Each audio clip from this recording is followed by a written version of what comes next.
आज मैं आपसे स्नैक्स की बहुत ही मज़ेदार और क्रिस्पी रेसिपी शेयर कर रही हूँ। इसमें दिलचस्प बात यह है कि हम मैदे की बजाय लाल आटे और सूजी का इस्तेमाल करेंगे। ये देखें कितनी क्रिस्पी है। ये मैं आपको टेस्ट करके बताती हूँ। अल्हम्दुलिल्लाह। अगर मेरी वीडियोस अच्छी लगी तो लाल सब्सक्राइब को क्लिक कर दें। साथ में ये जो बेल का आइकॉन है इसको क्लिक कर दें।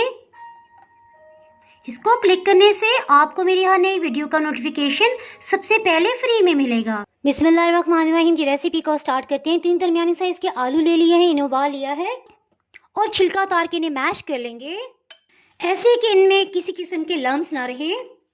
इसके साथ इसमें कुछ ज़रूरी मसाले शामिल कर लेंगे। नमक आधी चाय की चम्मच, लाल मिर्च पाउडर आधी चाय की चम्मच, इसमें तीखा और मज़ेदार सा जायका लाने के लिए चाट मसाला आधी चाय की चम्मच जाएगा, 1/4 टीस्पून गरम मसाला पाउडर, 1 चाय की चम्मच अधकुटा खुश्क धनिया, इससे बहुत अच्छा फ्लेवर आएगा।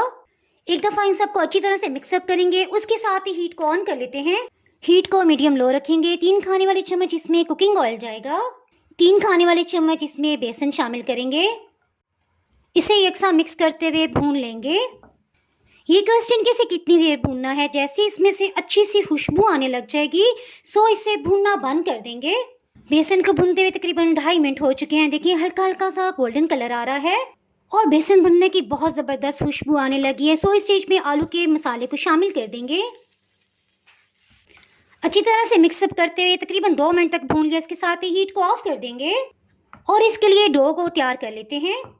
8 खाने वाले चम्मच भर के लाल आटा ले लेंगे रूटीन में जिससे हम रोटी बनाते हैं।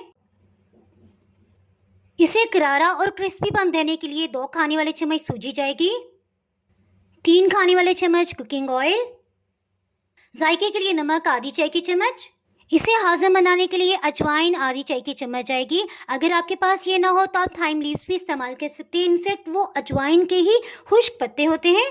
इन सबको एक दफ़ा हाथों से अच्छी तरह से मिक्सअप कर लेंगे। थोड़ा थोड़ा सा करके पानी इसमें शामिल करेंगे और एकदम टाइट डो गूंद लेंगे। तकरीबन 1/4 कप से थोड़ा सा कम पानी लगा है और डो इस फॉर्म में आ गई है। बस अब मज़ीद पानी शामिल नहीं करेंगे, इसे अच्छी तरह से गूंद लेंगे। बस पानी में इस तरह से हाथ डिप करेंगे। इसमें क्योंकि सूजी का दाना है सो इस तरह से बार बार पानी का हाथ गीला करके गूंदने से वो बिल्कुल मुलायम हो जाएगा और आटे के साथ ही मिक्सअप हो जाएगा। इसे गूंदते हुए तकरीबन 2 से 3 मिनट हो चुके हैं। इसके ऊपर की सतह पे थोड़ा सा ऑयल लगा देंगे और कम से कम भी इसे 10 मिनट का रेस्ट देंगे। आटे की डो को इस तरह लंबाई में कर लेंगे और 2 बराबर हिस्सों में कटिंग कर लेंगे। बस इसे अंदर की तरफ से फोल्ड करते हुए पेड़ा बना लेंगे। इसके ऊपर आटा नहीं बल्कि थोड़ा सा मैदा डस्ट करेंगे और रोटी को बेल लेंगे। बस इसमें यही एहतियात रखनी है कि रोटी को हम बारीक बेलेंगे और गोलाई में नहीं बल्कि लंबाई में बेलते जाएंगे। फिलिंग को इसके ऊपर बराबर से फैला देंगे। ये देखें डो को इस तरह से फैला लेंगे। अब बहुत ही आसान स्टेप है, बस इतना रख के डिस्टेंस हम यूं कट लगाते जाएंगे बराबर बराबर फासले पे और लास्ट में थोड़े से हिस्से को छोड़ देंगे। इस तरह से आखिर तक ले जाएंगे। किनारों के साथ साथ सब तरफ पानी लगा देंगे।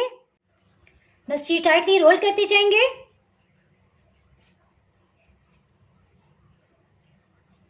पानी की वजह से इसके साथ अच्छी तरह से चिपक जाएगा। जिस साइज के भी आप रखना चाहें उस हिसाब से कटिंग कर लें।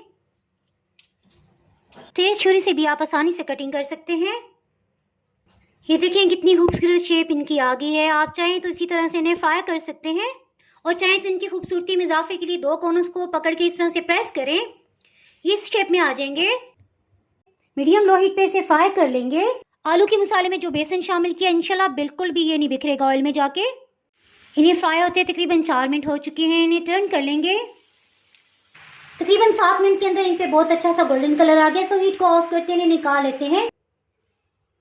अगर आप मेरे चैनल पे नए हैं तो नई यूनिक मज़ेदार और टेस्टी रेसिपीज़ के लिए चैनल को सब्सक्राइब कर दें। बेल आइकन प्रेस करना बहुत ही ज़रूरी है क्योंकि इसके बगैर आपको मेरी नई अपलोड होने वाली वीडियो का नोटिफिकेशन नहीं मिल पाएगा।